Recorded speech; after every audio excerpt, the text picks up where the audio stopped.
আপনারা অনেকেই ভাবেন সংস্কৃত কেন পড়ব? আরে বাবা, সংস্কৃত পড়ে কি লাভ? ওই তো সেই ব্রাহ্মণদের ভাষা, ওই তো সেই পুরোহিতরা মন্ত্র পড়ে পূজা অর্চনা করে। কিন্তু সংস্কৃত আজকে কোথায় এগিয়ে গেছে সেটা হয়তো সেই সমস্ত ব্যক্তিদের ধারণারও বাইরে। আজকে সংস্কৃতকে আর্টিফিশিয়াল ইন্টেলিজেন্স এর ভাষা বলা হচ্ছে।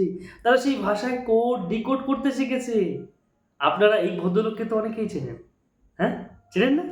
অনেকেই চেনেন। ব্যক্তির নাম আমি প্রকাশ করলাম না। আপনারা সকলেই জানেন এবং তিনি একজন আইএএস অফিসার ছিলেন। বর্তমানে তিনি একটা বড় কোচিং চালান এবং সেখানে প্রচুর ছেলেমেয়েরা পড়াশোনা করে। এবং তিনি সংস্কৃত ভাষা নিয়ে কি বক্তব্য রাখছেন, একবার সম্পূর্ণ বক্তব্যটা শুনুন, তারপরে না হয় কিছু কথা বলব। শুনে নিন। संस्कृत की जहाँ तक बात है, संस्कृत एक क्लासिकल लैंग्वेज के तौर पे जो सम्मान रखती है वो है और हमेशा रहेगा। जिनको पढ़ना है डीप जाके, जैसे मैं हिंदी साहित्य का विद्यार्थी हूँ तो बेटे संस्कृत पढ़ना लाजमी है, ज़रूरी है, और मैं संस्कृत का साहित्य रुचि से पढ़ता भी हूँ। लेकिन जिसके जीवन में संस्कृत की ज़रूरत वैसी नहीं है, उसे संस्कृत क्यों पढ़नी चाहिए? तो संस्कृत लोक भाषा के रूप में वर्तमान में प्रासंगिक कम है, मनोरंजन की भाषा के रूप में कम प्रासंगिक है, अध्यापन की भाषा के लिए ठीक है, प्रोफेसर्स चाहिए, रिसर्चर्स चाहिए, रिसर्च करने के लिए ठीक है। कल को जो हम सुनते हैं कि आर्टिफिशियल इंटेलिजेंस में या कंप्यूटिंग की दुनिया में संस्कृत की भूमिका है, रिसर्च में ज़रूरी है कि संस्कृत काम करे। শুনলেন তো? শুনলেন তো কি বললেন?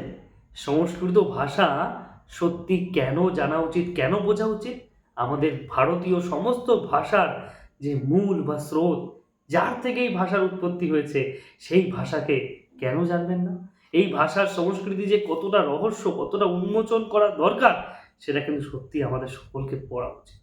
যে বিভিন্ন কম্পিউটারে নাসা থেকে শুরু করে ইসরো সব ক্ষেত্রেই সংস্কৃত ভাষাকে ব্যবহার করছে এখন। সংস্কৃত ভাষার ডিকোড, এনকোড সব করছে। সংস্কৃত ভাষায় কোডিং করছে। সংস্কৃত ভাষাতে আর কি না করে থাকতে পারে বলুন তো? তাই অবশ্যই আপনারও সংস্কৃত জানা উচিত। সংস্কৃত শুধুমাত্র কিছু গ্রন্থ, কিছু ধর্মগ্রন্থ, কিছু শাস্ত্র পড়ার জন্য নয়, জ্ঞানের জন্য। যে জ্ঞান আপনাকে অনেক, অনেক উপরে পৌঁছে দেবে। সেই জ্ঞানের জন্য আপনার সংস্কৃত অবশ্যই পড়া উচিত। ভালো থাকবেন। ধন্যবাদ।